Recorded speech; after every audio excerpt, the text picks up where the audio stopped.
This is Noko, and this is Noko's roadmap to success. Basically, she's a good dog. She's a puppy who did not go to puppy school. She's a herding breed who I think is probably, yes, not as exercised, as stimulated as we'd like, and basically gets everything that she wants whenever she wants. So she really lacks motivation, and being a herding breed, part of her duty to contribute is to protect and shepherd. And so right there, if you don't like that, just lean back in the couch and disengage. So right now, off camera, she just jumped up on her guardian to ask for attention, and the guardian is naturally used to petting. Any attention we give a dog is rewarding and validating of whatever activity or behavior they're doing or just completed doing. So if a dog jumps up on you, you pet it, you're saying, jumping up on me is the proper way to ask for attention. If that's not what your intentions are, don't pet your dog for those things. So I have a little exercise we'll talk about that in a sec. First thing I went over was exercise. I think she needs more exercise. Right now her guardians take her out for a walk, but we live in an apartment, so there's not a yard. And so the walks, she probably could be sniffing more on walks. Sniffing burns more energy on a walk than walking. And so what I'd like to do is maybe one of the guardians goes out with some finely shredded cheese that makes sure that it's not an allergy issue, and go to a place on the walking path and sprinkle a little bit here, then go out about a dozen or 2 dozen paces, and on the other side somewhere else sprinkle some, and then tell the guardian who's going to be walking the dog where those cheese locations are. Then you kind of lead the dog. Don't say it's right here. Just lead him up there, and she kind of finds it, and she gets it, and she got a little bit of cheese. So the first time, maybe if this is for the camera shot, the shade, let's say, is the grass, and this is the sidewalk. Maybe sprinkle on the grass and have a little bit on the sidewalk so she sees it. She goes up there, she's like, holy cow, there's a whole bunch of cheese right here. Yes, and I shouldn't be petting you for jumping up either, should I? That voice sound was excited, and that's where she's responding to it. So then after a while, she's going to start sniffing the ground in that same spot, looking for more cheese the next time. The same way that if we ever get pulled over by a police officer who has a speed trap, every time we come by that same location, we look to see if that police officer was there. So the same sort of thing for her. So this is a way to get the dog into sniffing the ground looking for cheese, because it's in different locations. So maybe you do this for every walk for about a week or week and a half, 2 weeks. You should notice that she's doing a lot more sniffing on the walk, which is more stimulating, relaxing, and burns more energy for her. We also went over, or something else you can do is play tug of war. And when you're playing tug of war, what I usually do is have a big rope and tug, tug, tug, tug, tug, tug. When I'm ready to let go, I'm still tugging. And then when the dog's here, I pull out a treat and I touch the dog's nose. And as soon as they drop it, I say yes, and I put the treat in their mouth. And if they always drop it as soon as I pull the treat out, then I can say tug, tug, tug, tug, tug, pull out a treat, and say drop, and then touch it to the dog's nose. She lets it go. Then I give her the treat. So now we're creating a cue or a command word that drop means give it up and get something in exchange for it. That's actually an important lesson for her to have, because she is a little bit of a resource guarder. So the more practice she has dropping things and being rewarded for dropping things, the easier it is for her to do. And tug is a nice way to burn energy. We also went over Cookie in the Corner, which is an introduction to set games. So what I can do here is I've got a couple of treats in my pocket that I'm trying to get out of my treat pouch. I'm towards the end. I'm holding onto her harness. I show her of a treat, and I'm going to say the word search, and then I let go. And yes, yes, every time she does that. So for Cookie in the Corner, I hold her and throw one treat and say search as I throw one treat, then let her go. When she licks it up, say yes. She comes back, hold her, then throw 2 treats. Then work your way up to 5 treats, 1 more each time. And try to throw it in a way that 1 treat goes over there, 1 over there. You can throw them individually. And so now what we're saying is search means go look for treats and get rewarded. And after a while, when she's out on a walk, the other guardian could leave treats in here. And when she comes in, she says, search! And Nozo starts searching around with her nose, looking for treats. That's a nice way to burn some energy. I also recommend that they get a snuffle mat, start feeding her. Right now she's a free-fed dog, so she gets food whenever she wants, and that takes away motivation as well. You don't have much motivation. Yes. And so what we'd like to do is feed her first for a couple of days out of a regular bowl. So put food in the bowl, invite her to come eat, and as soon as she comes and sniffs it, she's on the clock. If she walks away, as soon as she walks away, pick up the bowl, dump it empty, put the empty bowl back down. She doesn't eat again until the next meal. She might not go a day or two. She might go a day or 2 without eating. It's not ethical to withhold food from a dog. It's okay to provide food under a condition. Eat when I give you the food, or the food goes away, because that's the way it is for them in the wild. After a while, she starts eating when you provide her with the food. And if she only eats half the bowl, then start feeding her half of her meal. We want her to get her to clean her plate. And after a while, now we're the ones providing food for her. Now, it wouldn't be a bad idea for the guardian that she resource guards from to hand feed her one meal.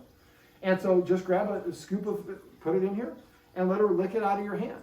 And then grab another scoop. That's where the expression, don't bite the hand that feeds you, comes from. Now the human is the provider of the food. And so that makes the human a little bit more important.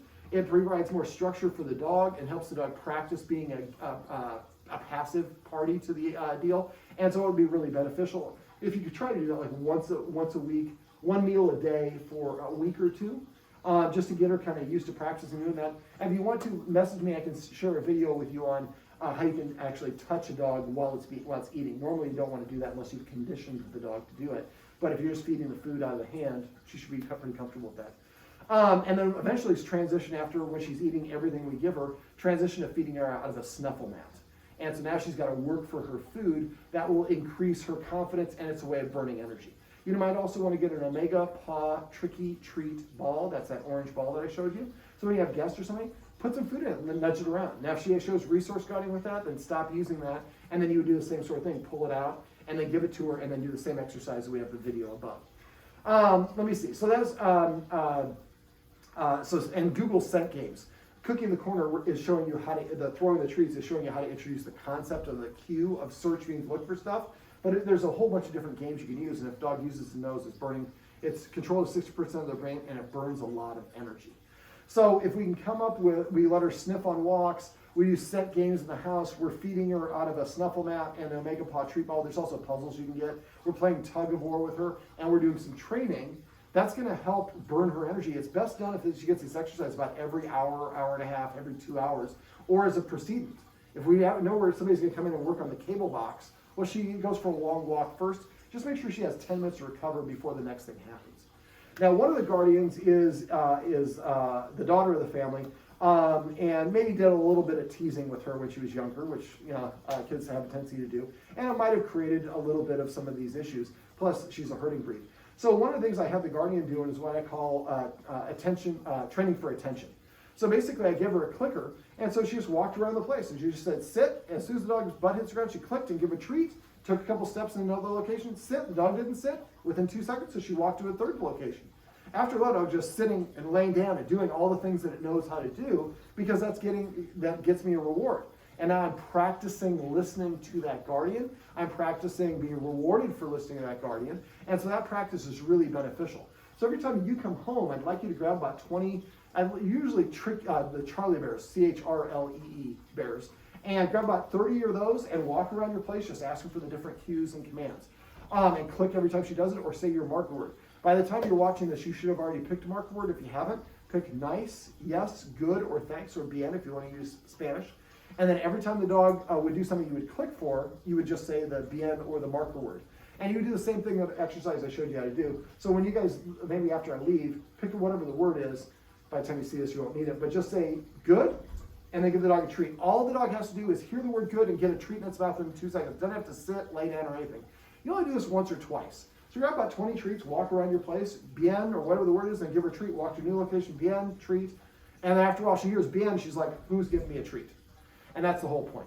Now, I'd like the secondary guardian to also teach her some new tricks. I showed you how to do the hurricane. So you're going to lure her around in a circle, and when she completes the circle, say yes, and then give her that treat. And after you get to the point where you can lure her pretty easily, then what you do is make your hand look like you have the treat in it, and lure her, and then treat her, and then say yes and treat her from the other hand. We don't want to always lure with a treat on our hand, because then eventually the dog's like, you don't have a treat, I'm not going to do it. So, and the way we usually transition that, we do one, yes, one, yes, one, yes. Now an empty hand, one, yes, and then so we call that a warm-up. We do a whole bunch in a row first, and then we switch over to where we're luring with an empty hand, but it looks like we have a treat, and then the treat comes from the other hand. Also went over the middle cue, and remember when you're doing that, you have a treat in both hands. You lure the dog this way behind you, and then you stick this hand, and you touch the dog's nose, and you lure the dog here, and say yes, and then give it a treat, and then lure it around this one, same thing. And eventually you lure it around and tell it to sit right here, and then say yes and give it a treat. And then eventually you do it where you're walking and the dog's zigzagging between your feet. There's a lot of different tricks. We're also going to hook the guardian up with one of our junior trainers, our apprentice trainer, London, and she can show you some different tricks and cues I mean, she taught her dog to do a handstand. It'll stand on its front paws with its back legs in the ground. And you have a smart breed of dog, so should be able to catch a lot of those tricks easily. So if every time you come in, you're doing all these tricks and cues, that's draining of energy, and that makes her respect you, practice listening to you. It's really, really beneficial, and that should have a positive impact on a lot of the jealousy and the other things that are going on. Let me see. We also talked about rules. So some of the rules being not being allowed in the kitchen when we're preparing food, not being allowed around a human who's eating food. If we're humans, we should not give our dogs food while we're eating. That trains them to invade our space, which is very confusing for them. Also use those Premax. So every time you go to the door for a walk, put the leash on her first, tell her to sit. She doesn't sit within 2 seconds, walk away, sit down, wait 1 minute. If she's protesting, wait for her to stop protesting, and then go back to the door, tell her to sit. She doesn't sit within, and I'm only saying it once. If she doesn't sit within 2 seconds, I walk away for 2 minutes. Next time I walk away and sit down for 4 minutes, and then 8 minutes. But boy, when I'm at the door and I say sit, as soon as you sit, that door flies open. So, and then you can do it, sit before you get to, in each landing. Sit when you come in the door from the building, out the door from the building. So the more these that you practice this, the more that she's going to practice listening to you. And that gets her really dialed into that. And also the concept of a Premax. So if you tell me to do something, I do it, there's something in it for me, getting back to the motivation factor.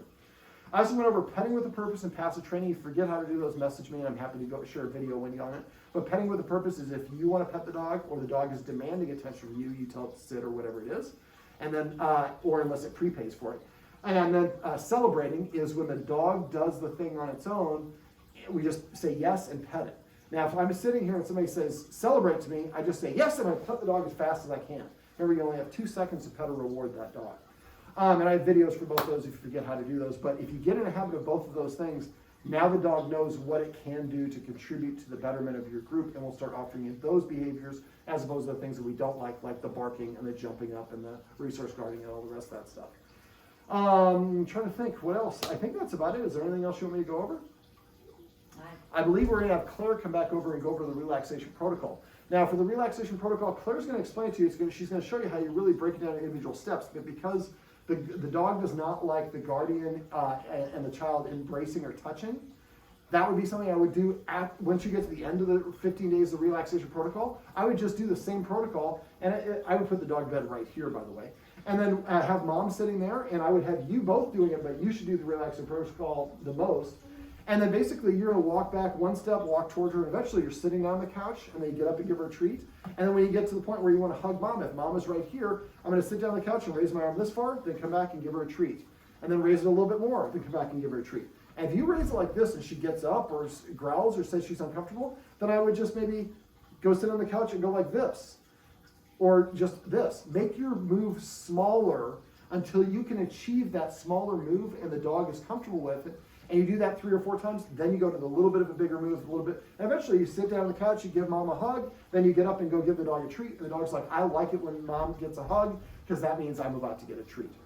I think that's just about it. Now, if you have any other questions for anything else, let us know. Go to the green spot and try to pick up some bully sticks and some things along those lines so you have objects that you can use.